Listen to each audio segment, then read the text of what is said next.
அண்மைச் செய்தி.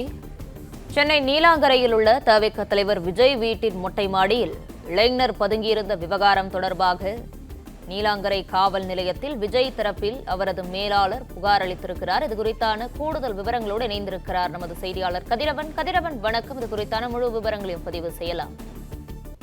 தமிழக வெற்றி கழக தலைவரும் நடிகருமான விஜய் அவர்களின் வீட்டில் அடையாளம் தெரியாத நபர் அத்துமீறி நுழைந்த தொடர்பாக அவரது மேலாளர் வெங்கடேசன் என்பவர் நீலாங்கரை காவல் நிலையத்தில் புகார் அளித்திருக்கிறார். அதில் கடந்த 18/9/2025 அன்று காலை 11 மணி அளவில் நீலாங்கரையில் இருக்கக்கூடிய விஜய் அவர்களின் கேசினோ டிரைவ் கபாலி சரண் நகரில் அவர் வீடு இருக்கிறது. அந்த வீட்டிற்குள் நுழைந்து மொட்டை மாடியில் அமர்ந்திருந்த நபரை பிடித்து காவல் நிலையத்தில் ஒப்படைத்ததாகவும் அத்துமீறி நுழைந்த இந்த நபர் மீது நடவடிக்கை எடுக்கப்பட வேண்டும் என்று காவல் நிலையத்தில் புகார் அளித்திருக்கிறார்கள்.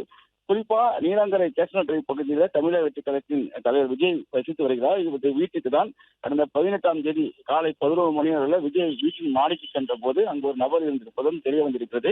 சிசிடிவி காட்சிகளை ஆய்வு செய்த போது வீட்டில் நுழைந்து அவர் அந்த மொட்டை மாடிக்கு சென்றிருப்பதும் தெரிந்ததாக காவல்துறை தரப்பில் தெரிவிக்கப்பட்டிருக்கிறது.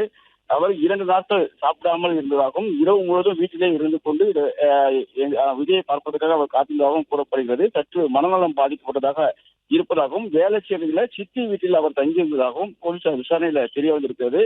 அவர் பெயர் அரவிந்த் என்பதும் விசாரணையில கண்டுபிடிக்கப்பட்டது. அருண் என்பதும் கண்டுபிடிக்கப்பட்டது. அவரை மனநல காப்பகத்தில் மருத்துவமனையில சிகிச்சைக்காக அதிகாரி அனுமதித்திருப்பதாகவும் தெரிவிக்கப்பட்டிருக்கிறது.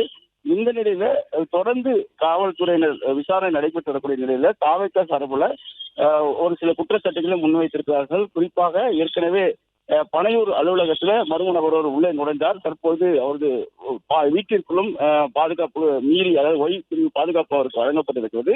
அந்த பாதுகாப்பை மீறி மர்ம நபர் உள்ளே நுழைந்திருக்கிறார். இதனால் விஜயின் உயிருக்கு அச்சுறுத்தல் இருக்கக்கூடும், அதே போல அவரது வீட்டில் ஒட்டு கேட்கும் கருவிகள் வைத்திருக்க கூடும் என்ற ஒரு குற்றச்சாட்டையும் காவல்துறையினர் வைத்திருக்கிறார்கள்.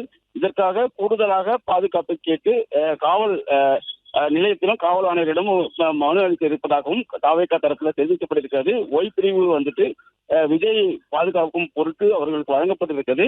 மற்றும் வீட்டை சுற்றி பாதுகாப்பு வேண்டும் என்று உள்ளூர் போலீசார், சென்னை போலீசார் பாதுகாப்பை கேட்கக்கூடிய நடவடிக்கையில் ஈடுபட இருப்பதாகவும் தாவேகா தரப்பில் தெரிவிக்கப்பட்டிருக்கிறது. இந்த நிலையில் தான் உள்ளே நுழைந்த அந்த நபர் மீது நடவடிக்கை எடுக்கப்பட வேண்டும் என்று விஜயின் மேலாளர் வெங்கடேசன் என்பவர் காவல் நிலையத்தில் தற்போது புகார் அளித்திருக்கிறார். இந்த புகார் குறித்து சிஎஸ்ஆர் பதிவு செய்து கொடுத்திருக்கிறார்கள். விரைவில் அது மீது நடவடிக்கை எடுக்கப்படும் என்றும் விசாரணை நடத்தி நடவடிக்கை எடுக்கப்படும் என்றும் காவல்துறை தரப்பில் தெரிவிக்கப்பட்டிருக்கிறது. பிளே ஸ்டோர் மற்றும் ஆப் ஸ்டோரில் இருந்து பாலிமர் செயலியை QR கோடு மூலம் பதிவிறக்கம் செய்யுங்கள். செய்திகளை உடனுக்குடன் பெறுங்கள்.